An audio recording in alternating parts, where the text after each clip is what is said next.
Ciao ragazzi, buongiorno. Siamo sabato 2 aprile e breve video un po' sorpresa, assolutamente non preparato né niente. Sono arrivato alla sommità del Giro delle Maghe di Caltrano e come vedete quest'oggi sono tra la neve. Dopo ben un mese abbondante che non precipitava qui 1300 metri.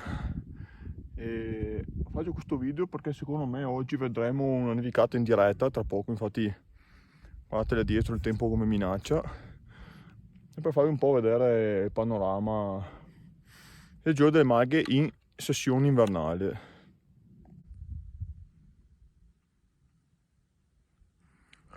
Lì su ragazzi c'è Maga Folaoro e qui come detto il tempo in peggioramento. E qui ragazzi è nevicato circa un'oretta fa, anzi è nevicato, vedete queste palline di Graupeln. Infatti questo fenomeno è caduto anche giù a Tese di Caltrano dove ho lasciato la macchina. Qui è caduto un po' più abbondante, ha leggermente accumulato. Adesso risalgo fino a Maga Folaoro e vediamo il panorama lassù.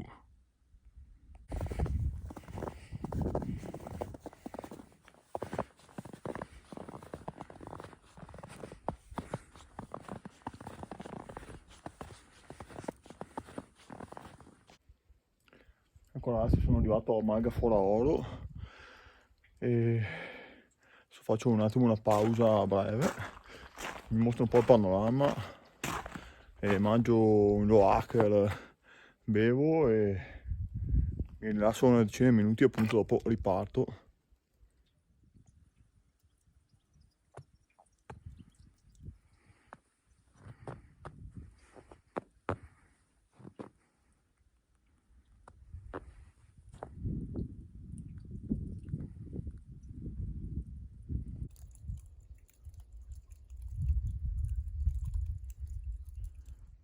Mi perdoneranno, spero, i gestori per usufruire di questa panca qui un attimo, ma vi ricompenserò per quest'estate venendo su a mangiare un vostro bel tagliere. Ecco, come detto, pausa.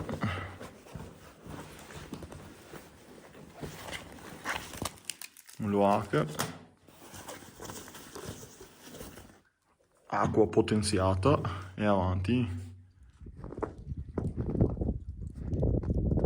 Bene ragazzi, pausa fatta. A tempo esce anche il sole.